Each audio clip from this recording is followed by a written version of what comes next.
할렐루야. 온라인으로 예배 드리는 성도님과 가정 가운데 하나님의 평안과 능력이 함께 하시기를 간절히 축원합니다.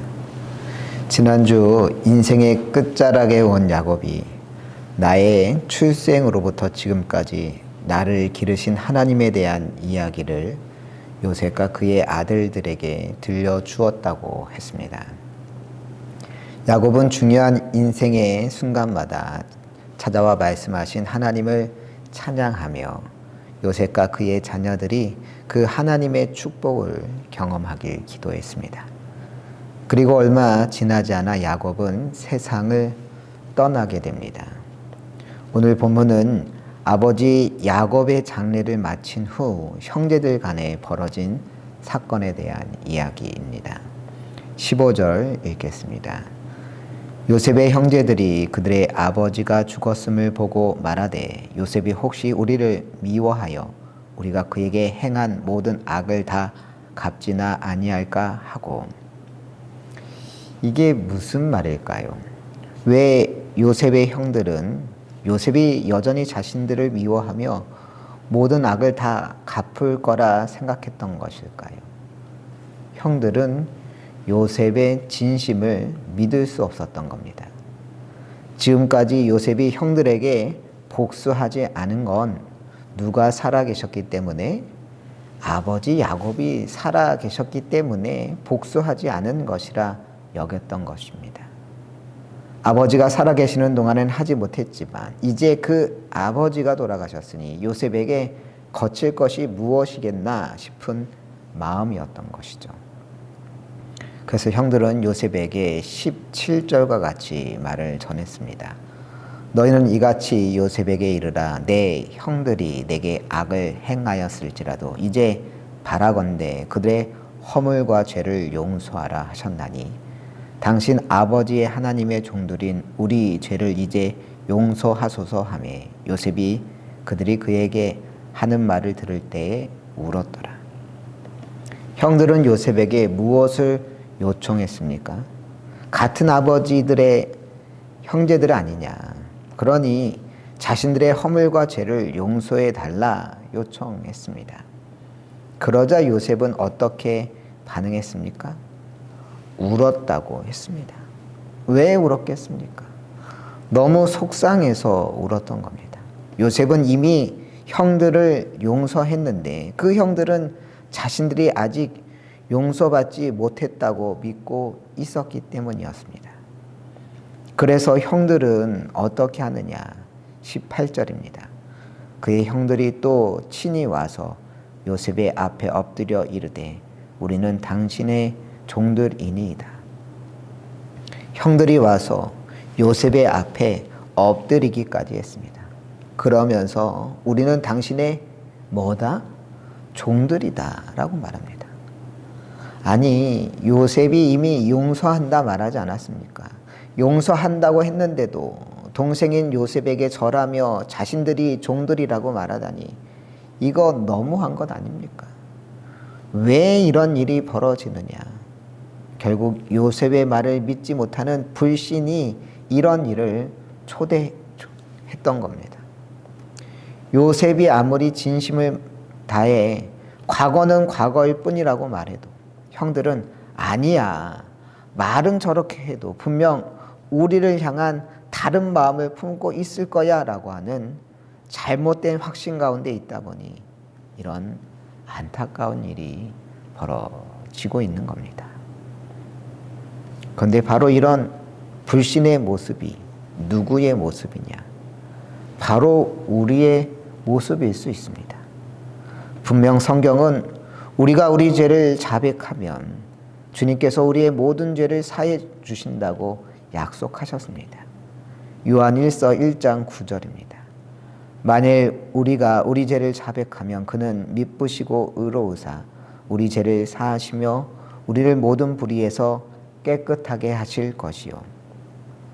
주님께서 우리를 사하셔서 모든 불의에서 깨끗하게 하신다 했습니다. 그러면 이제 우리들은 죄인입니까? 죄인이 아닙니까? 죄인이 아닙니다.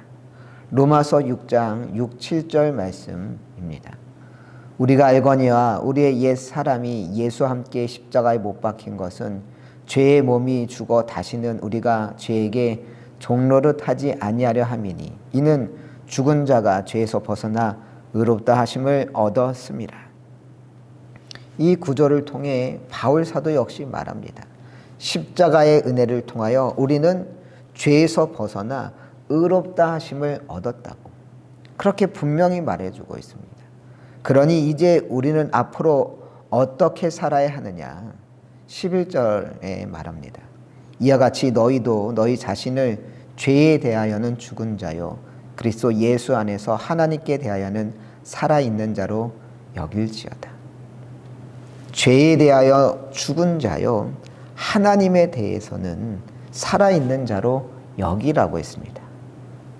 이게 무슨 말이냐? 우리는 십자가의 은혜로 완전히 죄사함 받았다는 겁니다. 더 이상 죄인으로 살지 말고 은혜 받은 자로 살아가야 한다는 이야기입니다. 그런데 많은 그리스도인들이 죄사함의 은혜를 온전히 믿지 못해 자신이 여전히 죄인인 것처럼 살아가고 있습니다. 하나님은 용서해 주셨는데 마치 나는 용서받지 못한 사람처럼 살아간다는 겁니다. 얼마 전 SBS에서 났던 기사인데 로또 1등에 당첨되고도 찾아가지 않는 사람이 그렇게 많다는 기사였습니다. 지난 10년 동안 로또 1등에 당첨이 되고도 안 찾아간 사람이 몇 명이었느냐? 무려 29명에 달했다고 합니다. 2023년 1월 15일 로또 1등 당첨자도 그러했는데 그때 1등 당첨금이 얼마였느냐? 20억 7,600만 원이었습니다. 전북에 있는 로또 판매점에서 누군가 복권을 사가서 1등에 당첨이 됐는데 1년 내내 찾아가지 않았다고 합니다. 그러면 그 돈은 어떻게 되느냐? 전액 모두 다 국고로 환수된다는 겁니다. 이렇게 지난 10년간 1등에 당첨되고도 안 찾아간 29명으로 인해 환수된 금액이 609억 원에 달했습니다. 같은 기간 2등에 당첨되고도 찾아가지 않은 사람들은 더 많았습니다. 무려 지난 10년간 2등에 당첨되고도 찾아가지 않은 사람이 287명이나 되었고 그래서 국고로 환수된 금액은 159억 원이나 되었다고 합니다. 왜 이 사람들은 로또에 당첨이 되고도 안 찾아갔을까요? 10,000원, 20,000원 수준이라면 당첨된 걸 알고도 귀찮아서 안 찾아갔다고 할 수 있겠지만 10억, 20억이나 되는 금액을 귀찮아서 안 찾아간다? 그런 일은 없겠죠. 그들은 안 찾아간 게 아니라 못 찾아간 거죠. 왜 못 찾았겠습니까? 당첨된지 몰랐기 때문이죠.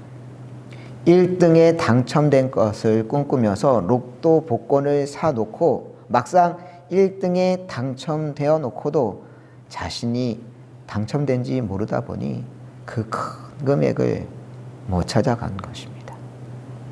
얼마나 안타까운 일입니까? 20억, 30억이면 인생이 달라질 수 있을 만한 큰 금액 아닙니까? 그런데 이 로또 미수령자 기사를 보면서 우리 그리스도인들도 비슷할 수 있겠다 싶은 생각이 들었습니다. 분명 주님께서는 우리 죄를 사해 주신다고 했는데 그래서 우리 죄는 사해졌는데 우리는 여전히 어떻게 살아가느냐? 죄인으로 살아간다는 겁니다. 마치 누구처럼 로또에 당첨되고도 1등에 당첨된지 모르고 사는 사람처럼 말입니다. 오늘 본문 속 요셉의 형들 역시 똑같은 어리석음 가운데 있었습니다. 분명 동생 요셉은 자신을 팔아넘겼던 형들의 허물에 대해서 이미 다 용서했습니다. 그런데 누가 믿지 못했습니까? 형들이 믿지 못했습니다. 그러다 보니 용서받아 놓고선 여전히 자신을 죄인으로 여기며 형들은 살고 있었던 겁니다. 여러분은 어떻습니까? 여러분은 죄인으로 살아갑니까? 아니면 하나님의 자녀로 살아가고 계십니까? 주 안에 있을 때 우리는 더 이상 죄인이 아닌 줄 믿습니다. 그렇다면 죄인으로 살지 마십시오. 우리는 이제 분명 하나님의 자녀가 된 줄 믿습니다. 그러니 이제 하나님의 자녀로 살아가면 됩니다. 죄인으로 위축되어 살 필요 없습니다. 어깨 펴고 당당하게 세상 가운데 하나님의 자녀로 살아갈 수 있는 여러분 되시길 소망합니다. 그것이 바로 우리의 죄를 사하신 하나님의 뜻인 줄 믿습니다. 고린도후서 5장 17절은 말합니다. 그런즉 누구든지 그리스도 안에 있으면 새로운 피조물이라. 이전 것은 지나갔으니 보라 새 것이 되었도다. 그리스도 안에 새로운 피조물 되어 새 것이 된 줄 믿습니다. 더 이상 구원받지 못할 죄인이 아니라 우리는 용서받아 구원받은 백성인 줄 믿습니다. 주님의 십자가 덕분에 나의 죄가 모두 사해졌음을 확신하며 구원받은 백성으로 즐겁고 행복하게 감사로 살아가는 것, 그것이 주님의 뜻인 줄 믿습니다. 진정 구원받은 백성으로 당당히 살아가는 여러분 되시길 소망합니다. 형들이 자신을 찾아와 엎드려 절하며 우리는 당신의 종들이니이다 라고 말할 때 요셉은 어떻게 했을까요? 본문 19절입니다. 요셉이 그들에게 이르되 두려워하지 마소서 내가 하나님을 대신하리이까. 요셉은 형들을 오히려 다독이며 위로했습니다.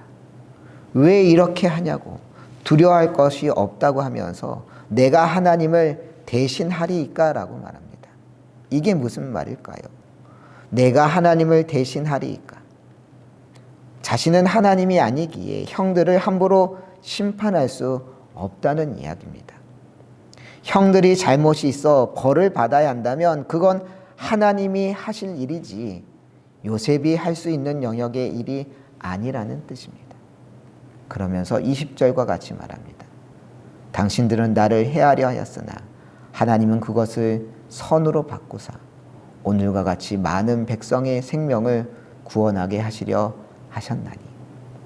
형들이 나를 해하려고 미디안 상인에게 팔아버린 것은 맞지만 그것조차 하나님의 큰 뜻 안에 이루어진 것이었다고. 그래서 하나님의 섭리 가운데 오늘과 같이 많은 백성의 생명을 구원하게 하셨다고 요셉은 말하고 있습니다. 하나님의 섭리로 내가 이곳까지 온 것이니 더 이상 형들에 대한 원망의 마음, 미움의 마음 같은 것은 없다고 이야기했습니다. 21절 읽겠습니다. 당신들은 두려워하지 마소서 내가 당신들과 당신들의 자녀를 기르리이다 하고 그들을 간곡한 말로 위로하였더라. 불안해하는 형들을 위해 요셉은 형들의 자녀들까지도 자신이 책임지고 기르겠다고 말합니다. 형들이 죽은 이후에 뒤늦은 복수를 하는 게 아니라 애굽의 총리로서 그들을 물신양면으로 지원을 아끼지 않겠다고. 그러니 두려워하지 말라고 말했습니다. 이처럼 요셉은 형들을 간곡한 말로 위로하였던 겁니다. 이게 마땅하고 당연한 일이냐? 생각해보면 요셉으로서는 자신 앞에 비굴하게 엎드려 선처를 구하는 형들에게 얼마든지 못되게 굴 수 있었습니다. 과거 형들이 요셉에게 절대 하지 말아야 할 일을 한 것은 사실 아닙니까? 형들이 자신을 시기하여 미디안 상인에게 돈 주고 팔아버렸고 그 덕분에 노예로서 때로 죄수로서 수년간을 살아야 했습니다. 그때만 생각하면 요셉의 마음에 분노가 치밀어 오르지 않았겠습니까? 더군다나 지금 요셉은 애굽의 총리였습니다. 당시 최강대국 애굽의 총리로서 바로 왕 외에 요셉이 두려워해야 할 사람 따윈 없었습니다. 이런 걸 뭐라고 하느냐? 일인지야 만인지상이라고 하지 않습니까? 위로 왕 한 명 외에 모든 사람을 자신 아래 두는 절대 이인자가 되었다는 뜻입니다. 따라서 요셉의 말 한마디면 형들쯤은 쥐도 새도 모르게 처리할 수 있었습니다. 더욱이 지금 형들이 비굴하게 자신 앞에 엎드려 선처를 빌지 않았습니까? 이런 경우 긍휼의 마음이 드는 게 아니라 오히려 더 철저히 능욕하고 짓밟아 주고 싶은 마음이 드는 게 사람의 마음일 수 있습니다. 왜냐하면 사람이라는 건 비굴하게 처신하는 사람들에게 오히려 더 가혹하게 구는 이상한 심리가 있기 때문입니다. 현재 러시아 대통령은 블라드미르 푸틴입니다. 이 절대 권력자에게는 이상하게도 지각하는 습관이 있어 지각대장이라는 별명까지 있을 정도입니다. 그런데 이 푸틴이 사적인 약속에 그렇게 지각하는 게 아니라 다른 나라 국가 정상과의 만나는 자리에 늦게 나타나곤 합니다. 그것도 5분, 10분 늦게 나타나는 정도가 아니라 어떤 경우는 30분 이상 지각하곤 합니다. 그럼 푸틴이 게을러서 그러느냐? 그런 게 아니라 일부러 그러는 거죠. 사실 정상끼리 만나는 자리에 지각한다는 것은 굉장한 결례인 것이고 상대방을 무시하는 처사일 수 있기 때문에 좀처럼 외교 현장에서는 일어나지 않는 일입니다. 그런데 오히려 푸틴은 일부러 늦게 나타나 자신의 힘을 과시하고 상대방으로 하여금 불안하게 만들려고 하는 일종의 정치적인 의도가 그 속에 담겨져 있습니다. 그런데 지난 2018년 핀란드 헬싱키에서 미국과 러시아 정상회담이 있었습니다. 두 정상이 만난다고 했을 때 많은 이들이 과연 이번에 푸틴이 미국 트럼프 대통령을 만날 때도 지각할 것인가 아니면 이때는 제 시각에 나타날 것인가 주목했습니다. 다른 나라도 아니고 미국 대통령인데 그것도 트럼프인데 이번만큼은 제 시각에 나타나지 않을까 싶었는데 놀랍게도 오후 1시에 시작될 예정인 정상회담에 푸틴은 35분 늦게 도착했다고 합니다. 그런데 더 놀라운 것은 트럼프 대통령은 푸틴 대통령보다 더 지각해 1시 57분에 회담장에 도착했다는 겁니다. 트럼프 대통령은 푸틴 대통령이 늦게 올 것을 예상하고 아예 57분이나 늦게 도착을 한 거였습니다. 상대방을 존중하는 것이 기본인 외교 현장에서도 오히려 트럼프는 자신의 권력을 과시하고 드러내는데 주저함이 없는 사람이라 할 수가 있습니다. 이런 트럼프의 외교 협상의 면모가 잘 드러난 것이 올해 있었던 관세 협상과 관련된 일이었습니다. 우리나라와 일본은 다른 방식으로 트럼프 행정부와 상대했습니다. 일본의 경우 비굴하게 자신을 낮추는 외교 방식을 택했습니다. 협상도 하기 전에 일본이 미국에 라스트 프렌즈라고 말하면서 대미 투자 1조 달러를 확대하고 미국산 LNG 수입 증대를 하겠다고 그리고 방위비 역시 2배 증액하겠다고 협상도 하기 전에 먼저 그렇게 이야기를 했었습니다. 그러자 트럼프는 어떻게 나왔느냐? 오히려 더 강경한 자세로 나와 상호관세 24%를 추가 부과했습니다. 일본 언론에서조차 선물 보따리를 들고 간 일본이 뒤통수 맞았다는 평가를 얻었습니다. 우리나라 역시 비슷한 시기에 트럼프 행정부와 관세 협상에 들어갔습니다. 먼저 일본과의 협상에서 미국에 유리하게 결론을 낸 미 행정부는 우리나라를 강하게 압박을 했었습니다.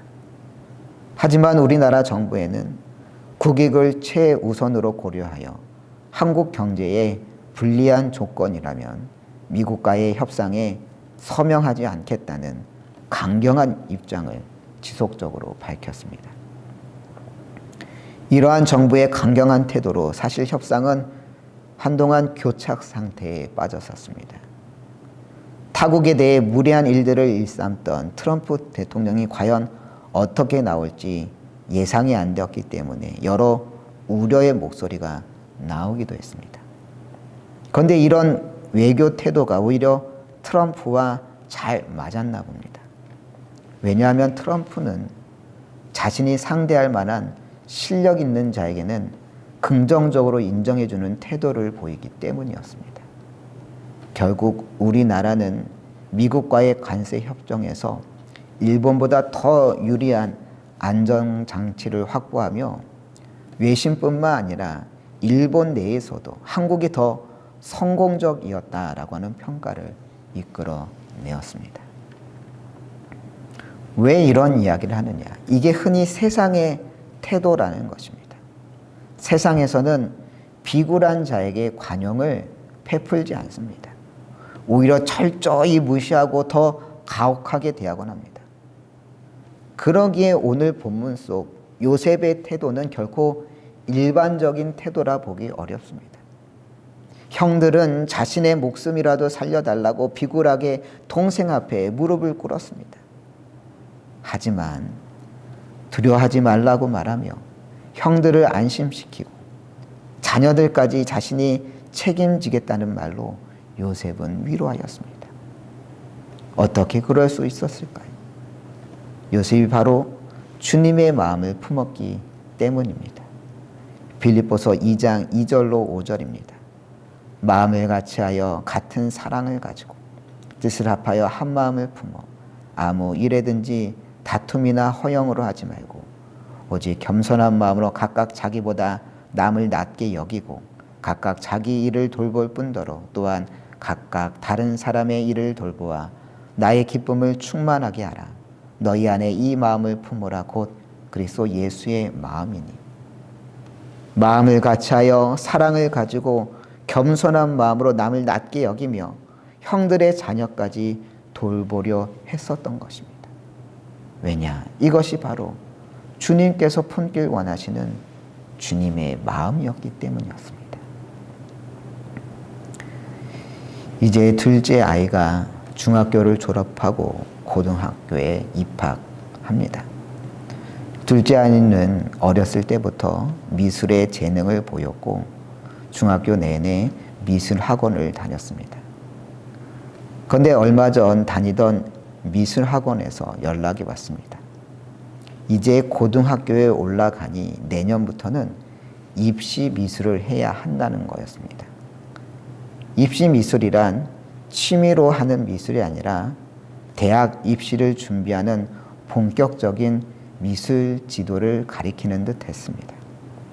그래서 고1 때는 일주일에 12시간, 고2 때는 16시간, 고3 때는 20시간 집중적으로 배우게 될 거라 하더군요. 문제는 뭘까요? 당연히 학원비죠. 시간이 늘어나는 만큼 지금 지출되는 학원비보다 2배 이상 지불해야 했습니다. 미술학원 원장님과 이야기해보니 대학을 목표로 미술을 하려면 당연히 그 정도는 해야 한다 하더군요.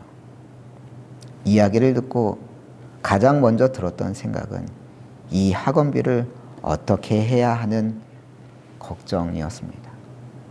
지금도 내 아이 학원비가 어마어마한데 어떻게 해야 하나 고민 끝에 결국 셋째가 다니는 영어 학원을 정리해야겠다 마음 먹었습니다. 사실 올해 들어 셋째가 영어를 배우고 싶다고 해서 시작한 영어였지만 이걸 정리하는 수밖에는 없는 듯 했습니다. 그래서 영어 학원 원장님에게 문자를 보냈습니다.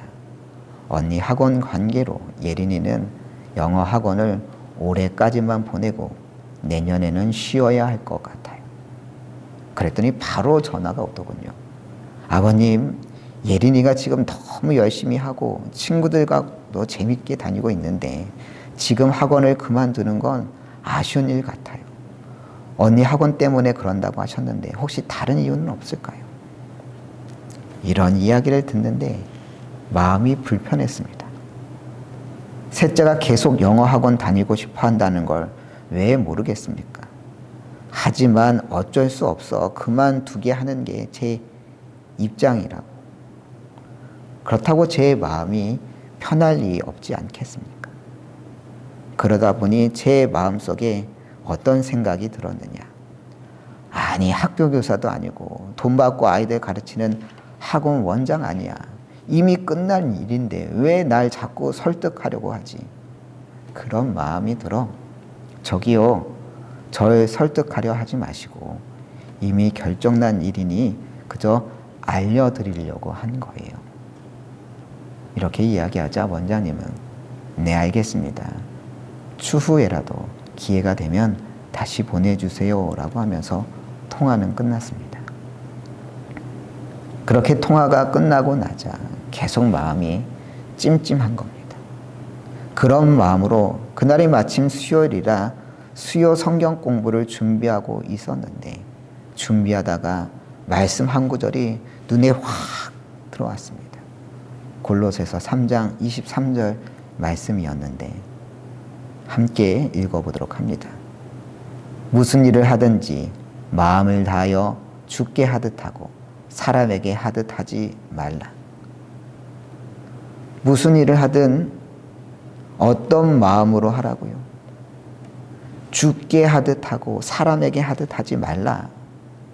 이 말씀을 듣는데 마음이 어찌나 찔리던지. 영어학원 원장님과 통화 후 왜 내 마음이 그렇게 찜찜했는지 바로 알 수 있었습니다. 제 마음엔 그분에 대해 낮춰보는 마음이 있었던 겁니다. 정식 교사도 아니면서 교사인 척한다는 그런 마음이 있었던 것이죠. 그런데 성경은 무슨 일을 하든 주께 하듯 하고 사람에게 하듯 하지 말아야 한다고 말하고 있었습니다. 제가 만약 그 원장님을 사람이라 생각하지 않고 주님이라 생각했다면 그렇게 대응하지 않았겠죠. 아니, 주님은 고사하고 아이 학교 선생님이었다고 하더라도 결코 그렇게 대하지 않았을 겁니다. 이미 엎질러진 물이었지만 늦게나마 그동안 예린이 잘 지도해 주셔서 감사하다는 문자 메시지를 보냈습니다. 오늘 본문 속 요셉은 자신 앞에 비굴하게 무릎을 꿇으며 다시 한번 목숨을 구걸하는 형들에게 오히려 두려워 말라고 형들과 형들의 자녀들까지 자신이 책임져서 기르겠다는 말하며 형들을 위로했습니다. 오늘은 올해 마지막 주일인 송년주일입니다. 올 한 해 여러분의 삶은 어떠했습니까? 진정 말씀처럼 무슨 일을 하든지 마음을 다하여 주께 하듯 하고 사람에게 하듯 하지 않았습니까? 아마 많은 경우 그러지 못했을 겁니다.